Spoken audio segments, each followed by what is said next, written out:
E aí, pessoal, tudo bem? Bom, são 18 horas em ponto e nós vamos começar a nossa live, esse bate-papo, tá certo? Sobre alguns aspectos muito importantes da endodontia. Eu quero agradecer aí a presença de todos os nossos amigos, colegas, alunos, ex-alunos, assistentes, que estão aqui dando maior força para a gente, né? Que eu acho que isso daqui é muito legal e é uma forma de comunicação que nós vamos trabalhar, eu acho que daqui para frente, de uma forma mais intensa. Essa questão de nós entrarmos em um período mais crítico de ficar em casa, né? E dá para a gente poder fazer uma série de coisas que estávamos para fazer e não tinham tempos para fazer. Eu acho que essa é uma delas e isso vai fazer com que a gente comece a se comunicar melhor daqui para frente. O que eu queria comentar com vocês é que, por exemplo, sobre esse tema que nós vamos estar falando hoje, amanhã, no www.professormachado.com.br, vai ter o link de uma aula à disposição de vocês para quem quiser assistir essa aula com mais tranquilidade, etc. A gente, às vezes, pode não conseguir, né, ver todos ou responder a pergunta de todos, mas nós estamos aqui anotando e, à medida que for possível, nós respondemos.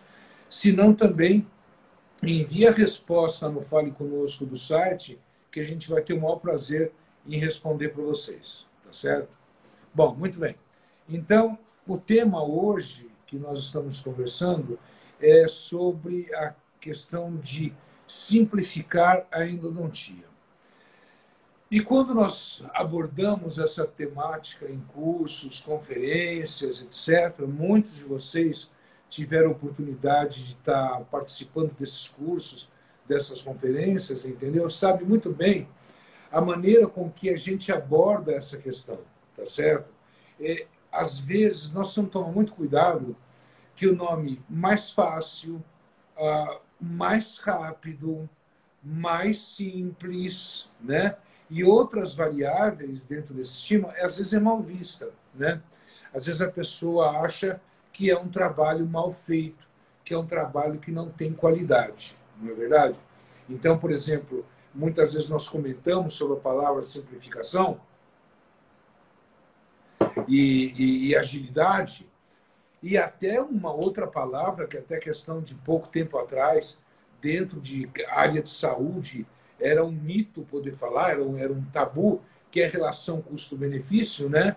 Então, isso daí precisa ser visualizado de uma maneira um pouco mais clara, que é o que nós queremos deixar para vocês, tá? Um trabalho mais rápido, ele é um trabalho mais confortável, na maioria das vezes, claro, né? Na maioria das vezes para o paciente, e é um trabalho mais confortável para o profissional. Um trabalho mais simples é um trabalho onde você tem possibilidade de errar menos, né? Ele é mais objetivo, ele é mais simples, então a tua possibilidade de erro é menor. Então, mais rápido, mais simples. Uma boa relação custo-benefício é quando você consegue estabelecer um plano de tratamento acessível à sua comunidade, né? Porque muitas vezes nós não temos uma comunidade que tem acesso ao nosso tratamento. A gente sempre fala isso, eu acho que vocês estão até cheios de escutar isso daí da gente, entendeu?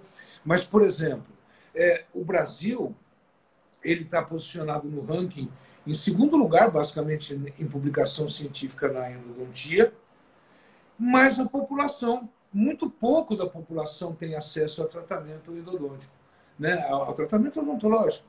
Então, quer dizer, essa conta não vai fechar, os nossos profissionais, eles ficarão, por exemplo, os nossos profissionais, desculpa, eles vão ficar frustrados, né?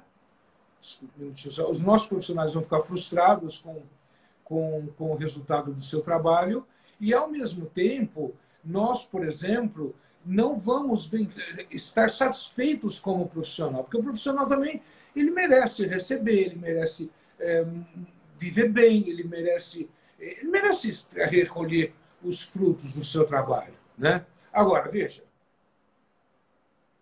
nada disso pode ser considerado se não houver base científica. Eu só opto por um trabalho que seja mais simples ou mais fácil, desde que esse trabalho apresente, por exemplo, resultados científicos e clínicos tão bom ou melhor do que o outro. Tá? Então, pontuando: simplificação, agilidade, melhor custo-benefício, só pode ser considerado dentro da nossa conversa aqui, com um protocolo de técnica que apresente resultados superiores ou igual aos melhores. Ponto. Né? Não é um apelo populista. Não, vamos usar isso, aquilo, o material mais barato. Não é nada disso. Nós vamos usar o que há de melhor. O que há de melhor, tá? Mas nós precisamos desenvolver comportamentos que nós possamos ser efetivos na nossa performance profissional. Né? Então, por exemplo, uma coisa que é mais simples, ela é mais fácil de ser empregada e, portanto, menos erro. A gente tem um trabalho muito bacana, e esse trabalho está lá no site, é só procurar em publicações científicas, né? Feito pela doutora Thaís Gen, que ela, por exemplo, nós fizemos um estudo, inclusive foi depois da dissertação de mestrado dela, nós fizemos um estudo comparando, por exemplo, a qualidade de trabalho, né, entre o Wave One Gold, por exemplo, que é bastante diferente do Wave One normal, entre o Wave One Gold e comparando alunos que nunca instrumentaram, alunos de graduação, né, com alunos de pós-graduação terminando o curso de pós-graduação. Então, vamos lá, né, que nós estamos numa variante muito grande. Nós estamos pegando, por exemplo, alunos que nunca instrumentaram o dente, né, indo lá para o laboratório de endo, da Faculdade de São Paulo, da Universidade de São Paulo, que eu tenho o prazer em ser professor. E lá, por exemplo, a professora Thaís formava o grupo e falava: gente, toque esses instrumentos, faz assim, assim, assim, assim, e vão lá, instrumentem. Tá certo? Muito bem. O resultado do trabalho foi que não foi observado, não foi determinada diferença estatística na qualidade dos trabalhos executados e nem no tempo. Então, quer dizer, um aluno iniciando endodontia, e essa ideia de formar esse grupo, ela já vinha de outras vezes, porque muitas vezes a gente estava dando um workshop de Wave One na USP, ou numa faculdade, por exemplo, ou em outra faculdade qualquer, numa jornada acadêmica, ou um trabalho realizado pela Liga. A Liga de Endo, a LAI da USP, fez um trabalho muito bonito durante bastante tempo.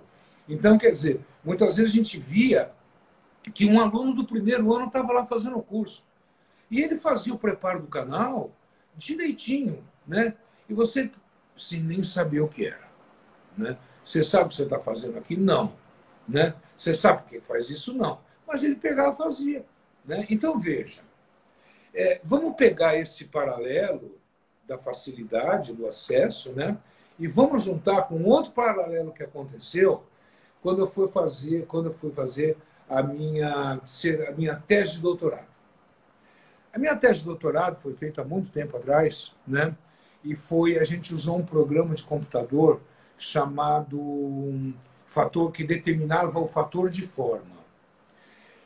E esse programa de computador, naquela época, né, ele determinava as diferenças entre as formas que iam de um círculo a uma reta.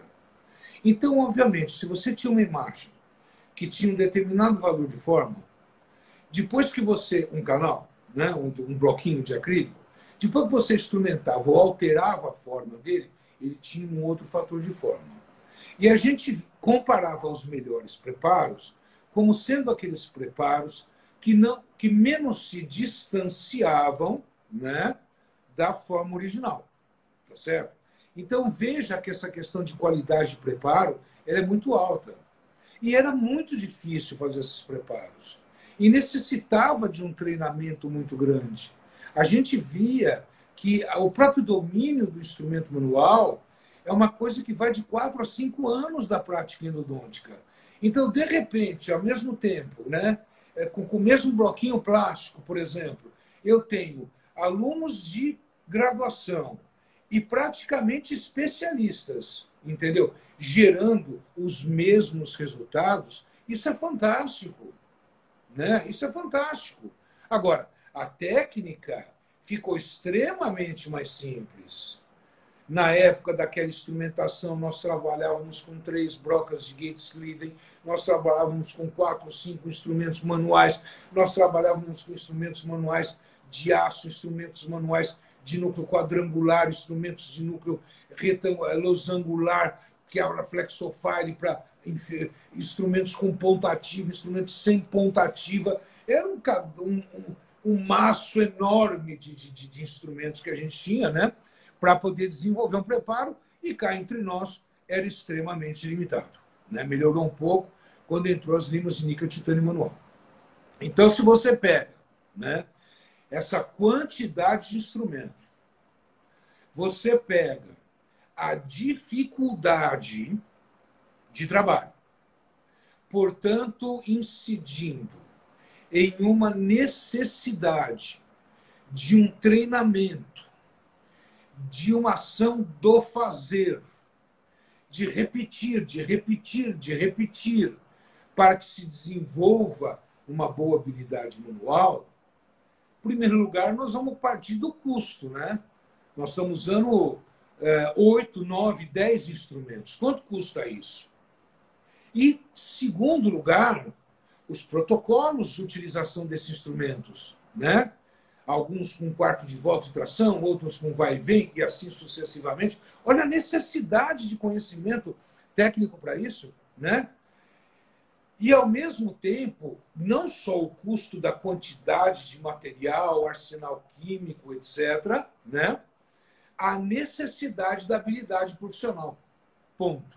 Era impossível, praticamente, fazer um dente em sessão única, né? Porque era tanta coisa para fazer, né? Era tão difícil esse protocolo técnico que, olha, gente,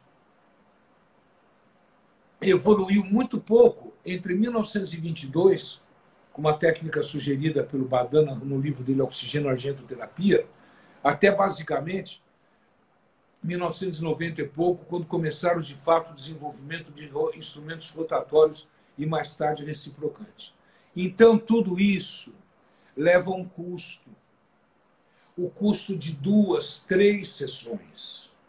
Se você falasse, né, ou se você falar com um profissional formado há mais de 30 anos, ou há mais de 20 anos, né, que realizava a instrumentação manual, ele vai mostrar para você.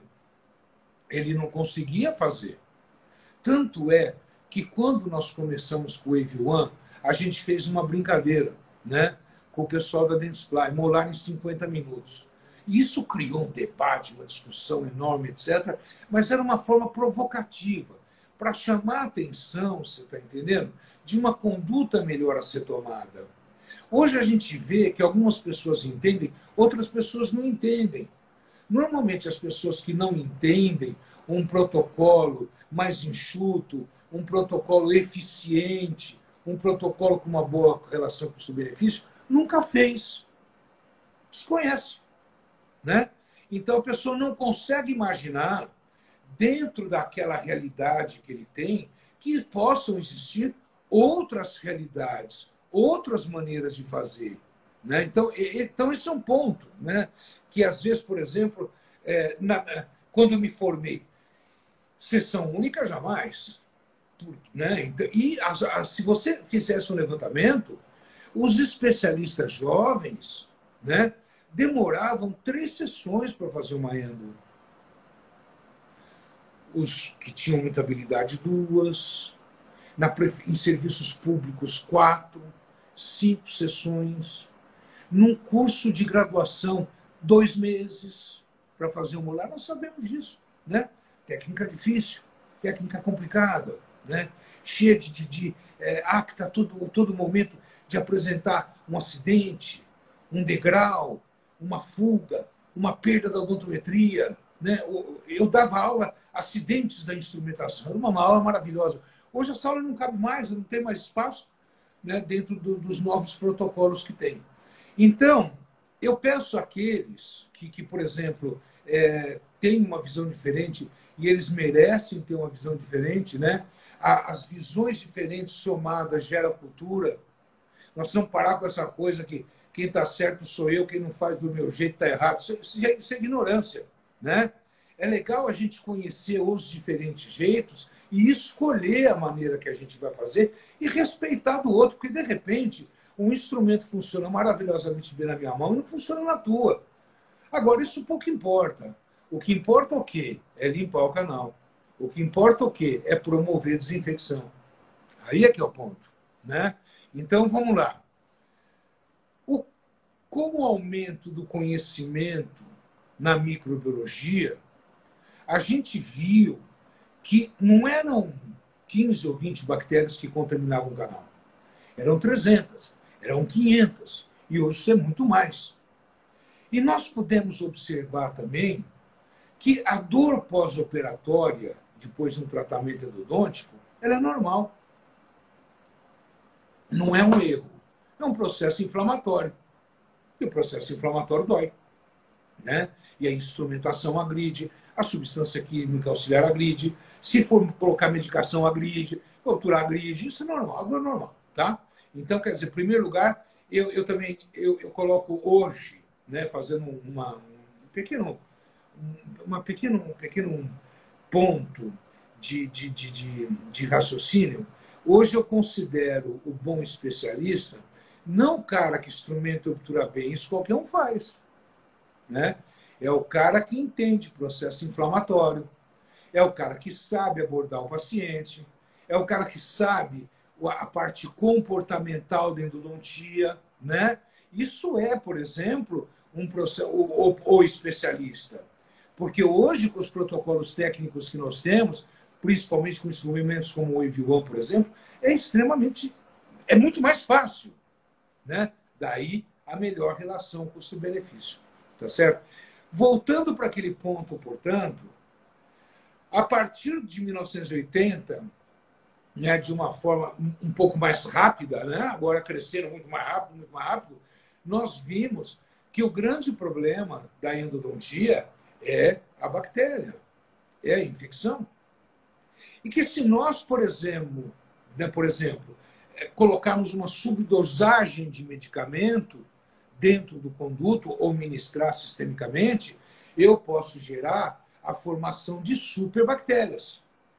Então, vamos supor, eu tenho uma série de bactérias que penetraram no interior dos tubos dentinários numa certa profundidade. Eu coloco uma medicação que chega só até aqui. Ou coloco uma medicação que entra aqui, mas não entra aqui, não entra aqui, etc. Várias dessas bactérias vão estar recebendo uma subdosagem, né? Então, quer dizer, a possibilidade de se tornarem resistentes é muito maior. Então, hoje também já existe muita investigação, né? Muito conhecimento. A gente vai falar de uma investigação que terminamos agora com a professora Karim, induzindo lesões apicais em ratos, se manifestando 2 meses depois no coração. Então, quer dizer, hoje nós sabemos que o dente é sim, claro, que não de uma maneira patológica, exagerada, traumática, o dente vai te matar, não é isso, mas ele tem sim comprometimentos sistêmicos. Se eu passo, portanto, a observar, se eu passo, portanto, a visualizar, né, que existe essa possibilidade do comprometimento sistêmico, eu chego a 2 conclusões, né? Conclusão número 1, eu não posso deixar a bactéria ficar resistente. Conclusão número 2, eu preciso terminar minha endodontia o mais rapidamente possível, né? para promover a limpeza e o selamento, que é o que a gente pode fazer. A gente não pode mais fazer do que isso. A gente só não faz hoje sessão única em 2 casos. Ou se eu estou numa fase aguda de abscesso ou numa lesão refratária. Né? Então, quer dizer, a parte da abordagem de você fazer uma endodontia de qualidade, né? E com essa eficiência, aí é que entra os sistemas. Eu jamais poderia fazer isso com a minha técnica manual antiga. Eu jamais poderia, por exemplo, fazer com que o paciente sentasse e eu fizesse uma endodontia sessão única, né? Vendo, por exemplo, todo com outros protocolos, né? Uma coisa que às vezes o pessoal chega e fala, o Machado fala isso, é um absurdo, que pode cobrar um pouco mais barato. Olha, o preço está no quê? Na dificuldade, não é verdade? No material. Mas vocês vão ver que o preço de um trabalho está na dificuldade e no teu mercado. Eu tenho um mercado que pode pagar o preço que eu quero. Ótimo, eu não tenho. Mas eu posso trabalhar eficientemente com determinados protocolos que me melhore uma boa relação custo-benefício. Esse é o ponto. Né? Então, dentro de toda essa introdução que nós fizemos para vocês, no sentido, né, de demonstrar a nossa linha de raciocínio, por isso que a gente precisa de um tratamento que seja eficiente, que seja o mais rápido possível, possível, tá? Não é porque tem que ser, é possível, né? E que apresente uma boa performance, isso melhora a nossa endodontia. Então, vamos lá. Cirurgia de acesso. Nós temos na aula que vai estar à disposição para vocês no site de amanhã, todo passo a passo, protocolo, vídeo, foto, imagem, eu falando, gravado. Então, hoje é mais um bate-papo, né? Que a gente vai introduzir esse tema para quem se interessa. Eu vou falar mais uns 5, 6 minutos, depois a gente vai estar aberto para algumas perguntas e respostas, etc. E tudo mais, tá? Então, vamos lá. Qual é o nosso protocolo? Cirurgia, radiografia, diagnóstico, planejamento do caso, diagnóstico, papapá. Muito bem. Uma boa radiografia diagnóstico. Por que uma boa radiografia diagnóstico? Eu já vou explicar já. Na radiografia de diagnóstico, com uma reguinha plástica, eu vou medir o comprimento aparente do dente. Tiro 2 milímetros. Esse vai ser o meu ponto de instrumentação provisório. O que quer dizer isso? Né? Vamos levar em consideração que seja um dente atrésico. Vamos levar em consideração que seja uma raiz mesovestibular de um molar superior. Né? Um dente, enfim, que tenha um diâmetro de um calibre de uma lima 15, ou de uma lima 8. Tá? Então, vamos lá. Eu encho essa cavidade com hipoclorita 2,5%. Pego essa lima, 8, 10, 15, que seja, e calibro esse instrumento com uma medida que seja 2 milímetros aquém do comprimento aparente do dente. Com movimentos de pressão apical, 1/4 de volta e tração total, irriga com hipoclorito, limpa o instrumento, preenche com hipoclorito, 1/4 de volta, giro e puxo e reforço essa questão química, eu vou descendo esse instrumento até 2 milímetros aquém do comprimento aparente do dente. Perfeito? Muito bem. Eu só tenho a minha radiografia diagnóstico. É claro que foi uma radiografia diagnóstico bem tirada, com técnica do paralelismo, com posicionador, com cone longo, ou se não, uma radiografia digital, para que a gente tenha boas imagens e uma boa referência apical e uma boa referência coronária. Né? Para você ter eficiência, você não pode fazer porcaria. Para você ter eficiência, você tem que fazer coisas com qualidade. Tá? Muito bem. Cheguei até aquela área, que a gente chama de pré-preparo, se for um conduto que apresenta esse grau de estreitamento, eu vou fazer um pré-preparo com a Wave One Glider Gold, que é um instrumento reciprocante. Esse pré-preparo é feito com hipoclorito, é um instrumento reciprocante, e ele, por exemplo, é uma evolução da ProGlider, porque tem núcleo quadrangular, a liga também é bem tratada, né? E ele tem flexibilidade de corte. E vou aos poucos, não vou de uma vez. 1, 2, 3, tiro, limpo o instrumento, irrigo o hipoclorito, volto com a lima 15. Preencho com o hipoclorito. 1, 2, 3. Tira, limpa o instrumento, irriga, volta com a lima 15. Né? E vou fazendo assim até chegar naquele comprimento aparente do dente, menos 2 milímetros. Feito isso, eu vou gotejar hipoclorito, eu vou gotejar o endo-PTC leve, vou gotejar o hipoclorito, pegar um Wave One, se essa primeira lima foi a 15, né? Se essa lima que sentiu o canal foi a 10 ou a 15, é o primary, né?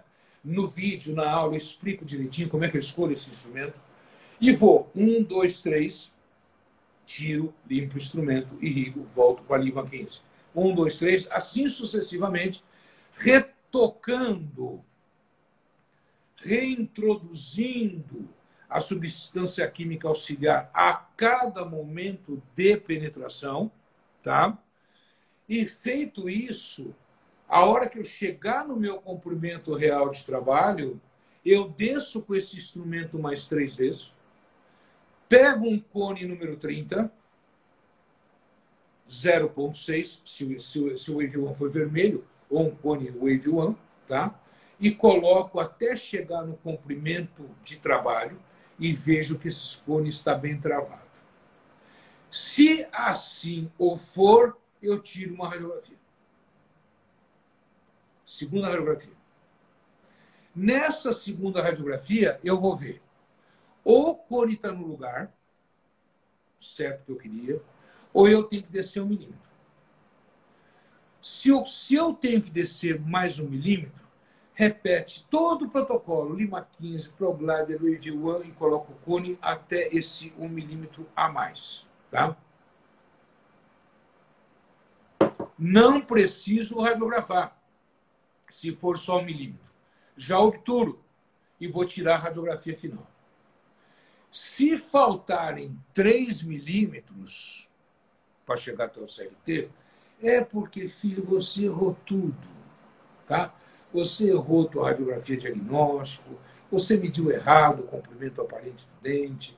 Então, eu aconselho que você faça uma técnica odontométrica, como de Ingold, que trabalha mais na porção apical, ou usa um localizador apical, depois você põe uma lima lá, confirma a odontometria e faz o teu trabalho até lá.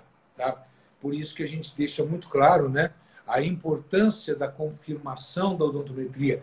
E por isso que cada vez mais, se eu tiver que gastar em alguma coisa, fora o motor que eu tenho que ter, né, e o sistema reciprocante que nós estamos falando aqui, é um dia comprar um sensor digital. Né, porque daí eu não tenho problema com radiografia. Ou eu tiro outras radiografias até eu obter a imagem que eu quero. A gente perde, se você for tirar aquelas 6 radiografias normais, que essa técnica não necessita, é 3 ou 4 se errou, né? Que essa técnica não necessita, são nas 6 radiografias da técnica antiga, dá 48 minutos entre revelação, fixar, etc. Uma sessão de radiografia, né? Então eu preciso ver o que é caro. O que é caro? É o instrumento, é o motor, é o reciprocante, é o sensor, ou caro é o meu tempo?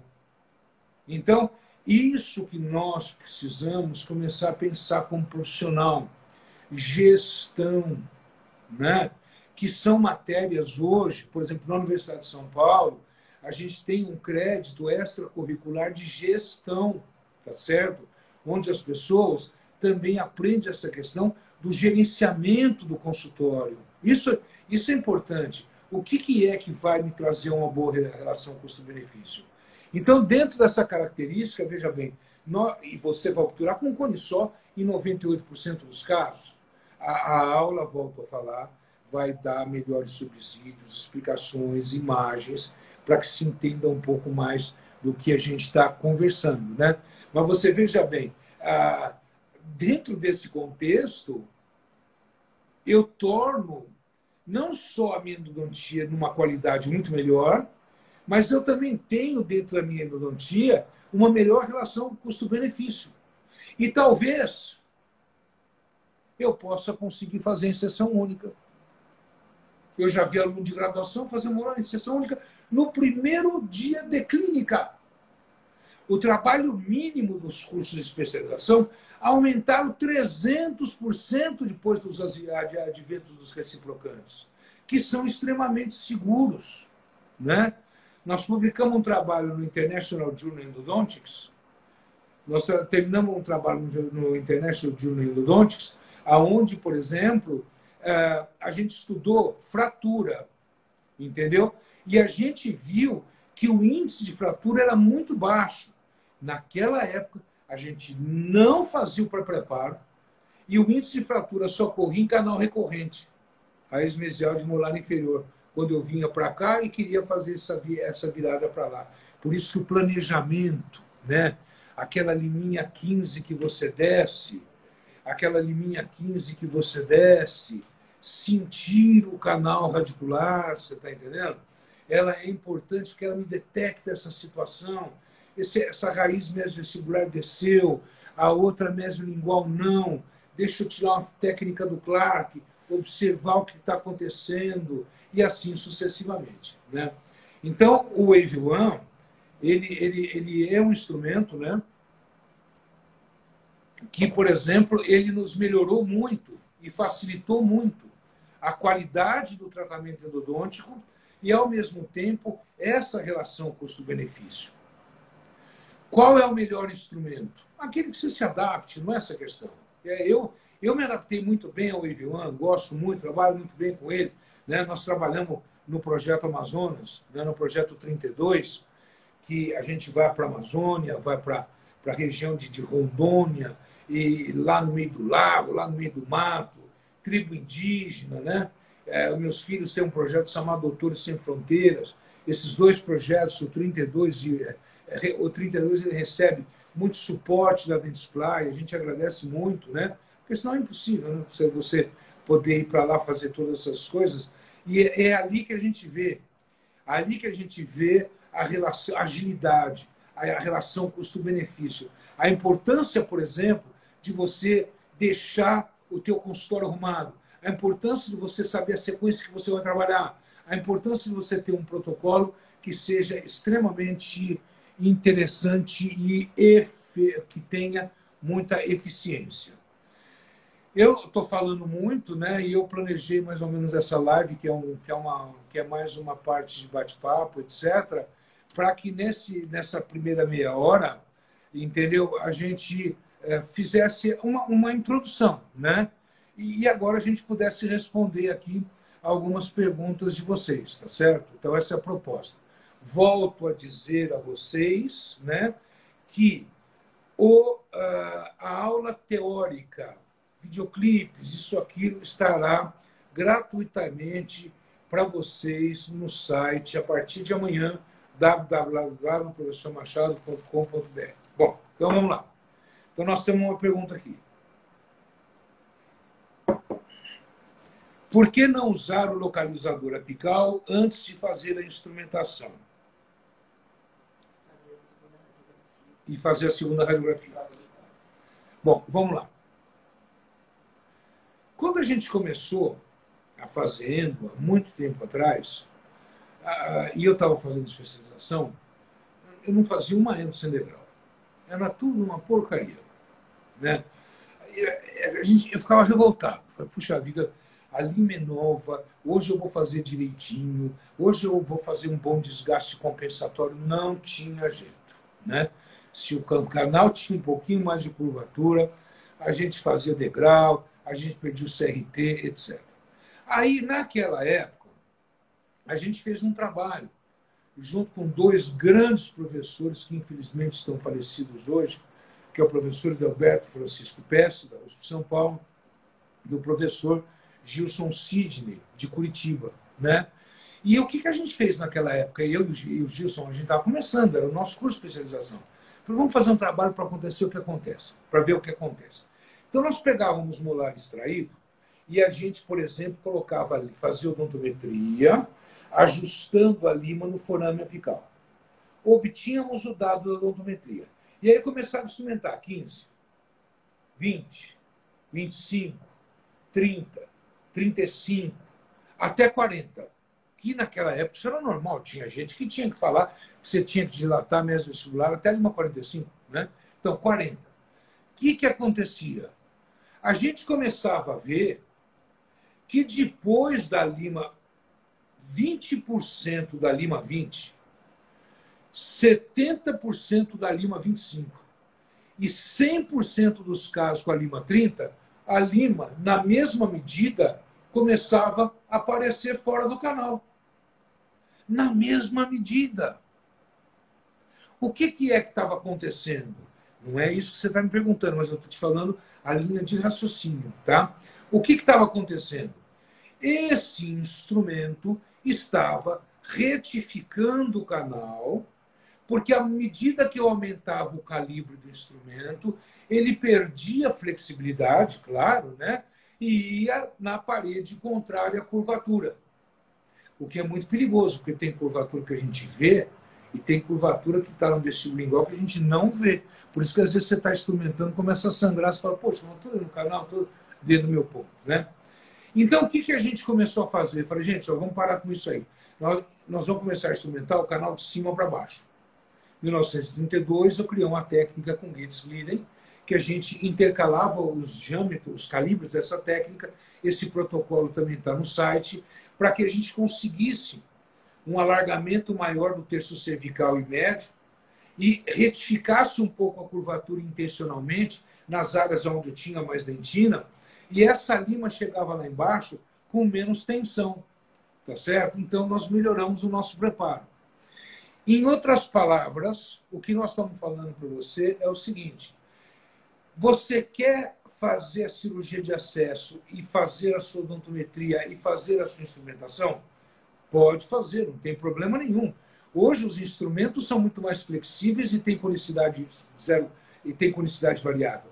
Mas para nós, a gente já deixou para fazer há muito tempo, para evitar essa questão de variação de leito de conduto, a odontometria, só a hora que a gente chegar lá no ápice, né? Então, quando a gente começou a trabalhar com ProTaper, a gente trabalhava também as gates, o terço cervical, o terço médio, odontometria e aí o terço apical, né? Com o EV1, como ele tem conicidade variável, ok? Então, eu posso ir descendo à medida que eu quero. Com as limas 02, não. Eu tinha que estabelecer aquele ponto, porque se eu não seguisse aquele ponto, ela fazia o degrau.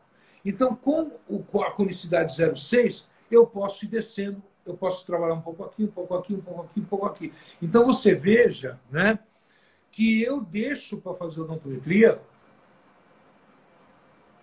no momento mais apical possível, trabalhando com segurança dentro do canal. E é claro que você pode fazer com localizador, né?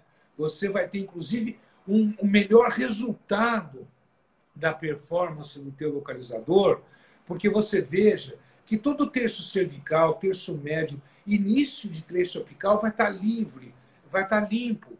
Então, a performance do teu localizador, ela vai ser melhor ainda, tá certo? Eu fico 2 milímetros, eu fico preocupado. Faça 4, né? Mas deixa para você usar o localizador, que é uma excelente ferramenta. E quem faz especialização tem que ter.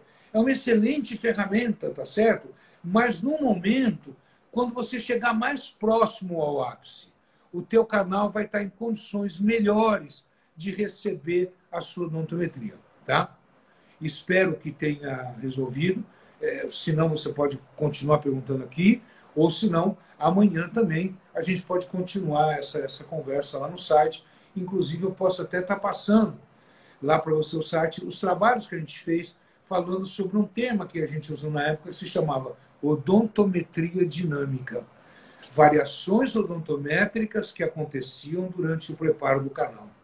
Essas variações ocorriam mediante a cirurgia de acesso e mediante a curvatura do canal e a flexibilidade do instrumento, né?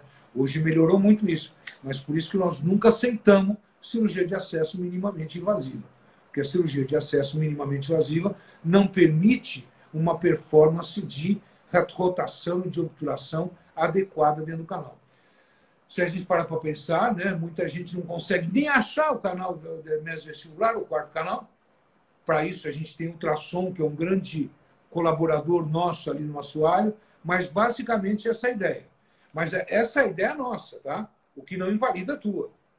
Esse ponto é um ponto importante. Não existe certo e não existe errado. A gente está colocando o nosso ponto de vista, tá?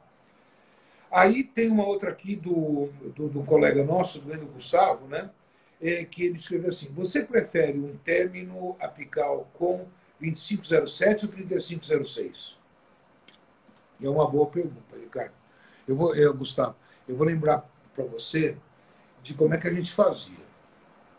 Como que a gente fazia uma endodontia durante 100 anos, com 95% de sucesso. Quem define hoje, esse é um tema muito importante, está lá na aula também, tá? Se a gente depois puder ver isso, entendeu? Também está lá na aula também, entendeu? Então, por exemplo, veja bem, olha, quem é que define o término da instrumentação? O diâmetro do cone. Não é mais o instrumento. Quando a gente trabalhava com instrumento manual, 15, 20, 25, 30, né? Era uma dureza depois fazer o preparo apical com a 30 e colocar o cone 0230. Não entrava. A gente tinha que fazer, voltar, ir, voltar. Às vezes você terminava, colocava, ele entrava e travava, você até falava, tem alguma coisa errada aqui. Né? Tão difícil que era. Hoje já não. Então, veja, quem consegue definir com qualidade o alargamento do conduto é o cone, não é um instrumento, hoje em dia. Vamos supor que o meu primeiro instrumento que eu consegui chegar na região apical, explorando, foi o 15. Pela técnica antiga, 15, 20, 25, 30. Ok? Então, eu vou usar o cone 30. Para usar o cone 30, eu uso o Wave One vermelho, o Primary. Pelo seguinte, se eu chegar com o Wave One Primary, 1, 2, 3, terço cervical, terço médio, terço apical, 1, 2, 3, e parar, eu tenho que colocar o cone Wave One vermelho. Se eu voltar mais 1, 2, 3, eu ponho um 3006. É esse que eu prefiro. Tá? Quando eu vou fazer a obturação do canal, é esse que eu prefiro. Amanhã a gente vai dar uma live sobre blindagem. Né? Aí a maneira de obturar o canal é completamente diferente. Porque eu preciso de um cone com travamento ideal na porção apical. Né? E esse cone ideal é o cone Wave One, porque ele começa assim e depois ele diminui um pouco a conicidade dele. Então, quando ele trava, no ápice ele trava bem travado. Então, veja, voltando a falar para você. Né? O cone deve ser, portanto, em determinadas circunstâncias, a não ser que aquele canal seja mais atrésico ou me determine aquela região, né? Se for 10, então é o cone Wave One Primary também. Mas, se não, eu posso descer um pouco mais para o Wave One e colocar um cone 30. A série do Wave One, né, pela experiência pessoal e a maneira que a gente trabalha, ela é muito boa, ao nosso ver, porque ela permite a possibilidade de desgastes intermediários. Explico. Estou usando a Primary. Se eu usar ela 6 vezes no ápice, eu ponho um cone 30. Se eu descer mais 3 vezes, eu ponho um cone 35. E assim sucessivamente. Né? Então, eu acho que, pelo menos, num conduto onde a lima 15 entrou apertada, se eu colocar um 30,06 ou um 30, ele está bem colocado. Tá? Essa é mais ou menos a ideia. Nunca de número inferior. Eu espero ter explicado, né? Qualquer coisa você pode mandar mais pergunta amanhã pelo site ou por aqui mesmo. Tem mais perguntas? Bom, pessoal, então, olha, eu queria saber se tem mais alguma pergunta para a gente aqui, né? Porque faltam só 5 minutos para a gente terminar a live e nós estamos aqui à disposição de vocês. Eu não consigo enxergar nada, tá? Tá certo? Então, eu não consigo aqui ver nada de vocês, mas a Soraya está aqui me ajudando, né? E tem aí, Soraya? Não, não tem mais pergunta, não. Já a Amanda, que fez a primeira pergunta. Tá bom, então tá legal. Pessoal, olha, então vamos fazer a conclusão. E a conclusão é o seguinte: nós temos diversas investigações que demonstram que o EVE1 é um excelente instrumento para fazer uma excelente desinfecção do sistema. Né? Está lá os trabalhos, está lá no nosso site, pode pegar. Trabalhos publicados no Journal Endodontics, no International Journal Endodontics, em outras revistas de quales bem conceituados, etc. Então, ele é, sim, um instrumento confiável sob o ponto de vista de desinfecção. A possibilidade que eu tenho de fazer obturações com cones únicos, quando eu uso esse instrumento, é muito grande, o que também me auxilia sobremaneira, não só na qualidade da obturação, como na relação custo-benefício.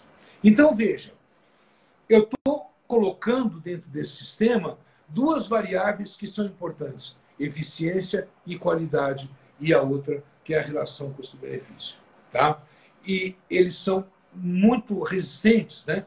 A gente hoje não lida mais com aquela questão de fratura, como era antigamente, desde que você respeite a performance desse instrumento. E não acredito, não concordo, tá? Com novas linhas de instrumentação de preparo menos agressiva, ou instrumentação de preparo minimamente invasiva, porque o preparo serve para poder promover desinfecção e limpeza. Eu tenho que remover dentina excisada. E hoje esses instrumentos, como o EVE1 Gold, por exemplo, ele me faz um preparo extremamente racional. Nós não temos histórias de fratura de raiz em função do preparo. Isso não é verdade, é outro mito. Né? Inclusive, na live da semana que vem, a gente tem a possibilidade, quando você trabalha com o EVE1, obturar somente o terço apical e você já ter um pino de fibra que tem o diâmetro daquela medida para você poder fazer a blindagem, que é uma outra tendência extremamente atual que a gente tem, que é a questão da blindagem. Aqui, por exemplo, tem mais uma pergunta para a gente encerrar. Qual aguta você usa? Usa só da marca da Lima? Não, eu uso guta de boa qualidade. Né? E guta, eu uso, por exemplo, gutas 0,6 e também gutas que são do calibre do instrumento. O meu jogo de melhor cone está aqui. É claro, né, que você tem aí no mercado gutas de altíssima qualidade, feitas a máquinas, a HD Display é uma dessa, entendeu? E tem outras gutas que não têm essa característica.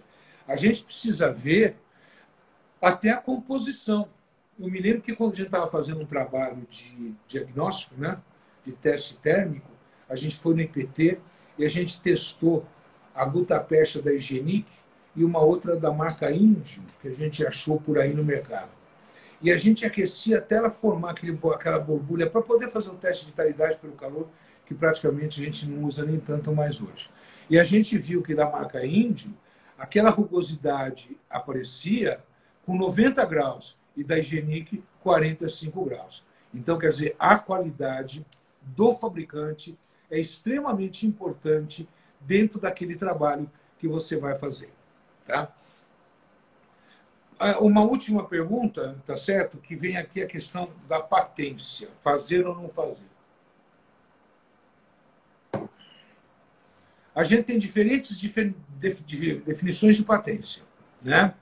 Por exemplo, eu vou chegar com aquela lima explorando o canal até 2 milímetros aquém ou 1 milímetro aquém, porque o nosso comprimento real de trabalho não são 2 milímetros aquém do vértice radiográfico, é 1 milímetro aquém do vértice radiográfico.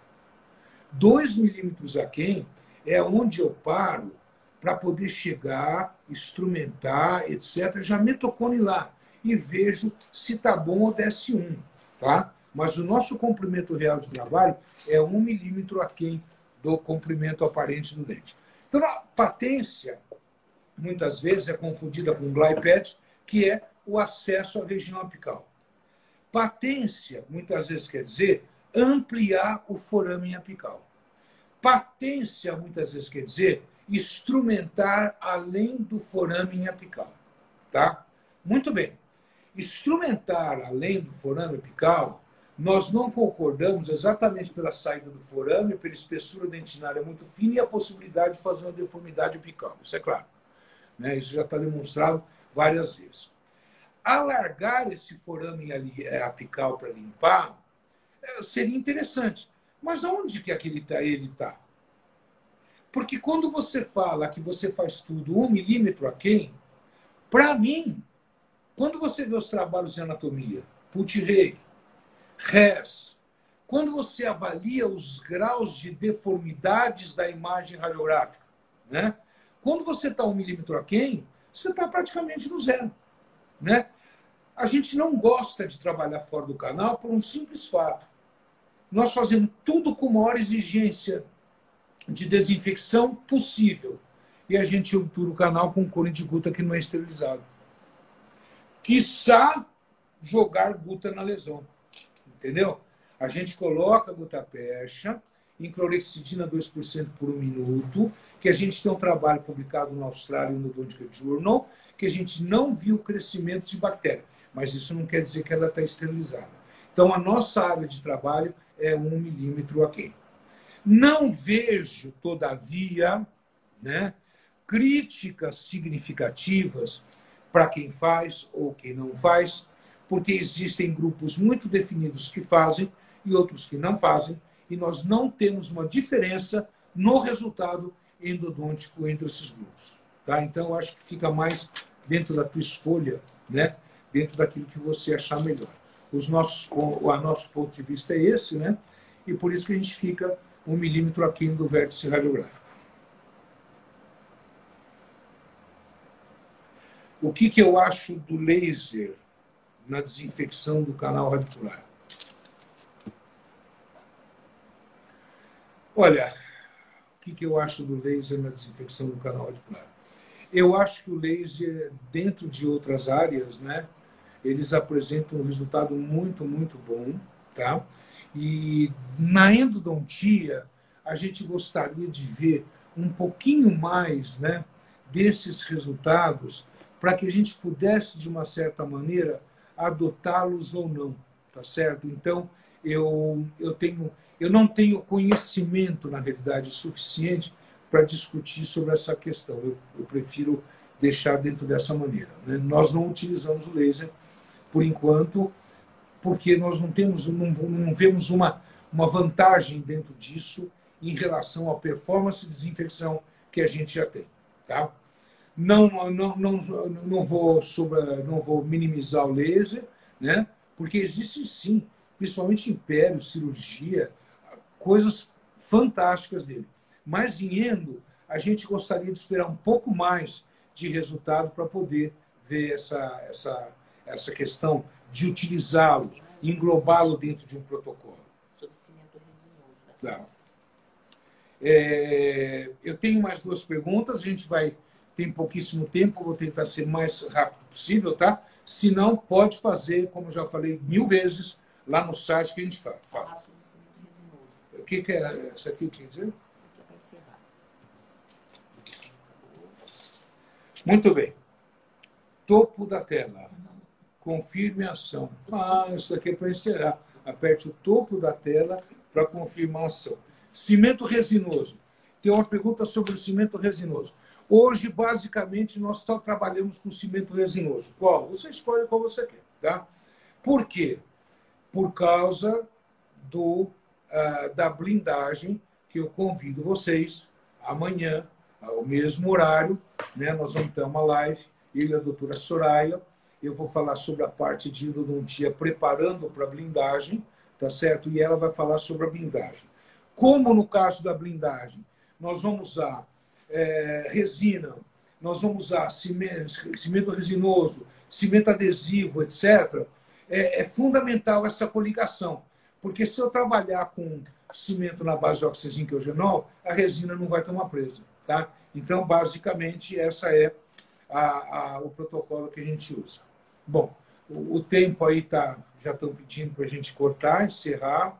Eu agradeço muito, muito, muito a presença de vocês, das perguntas.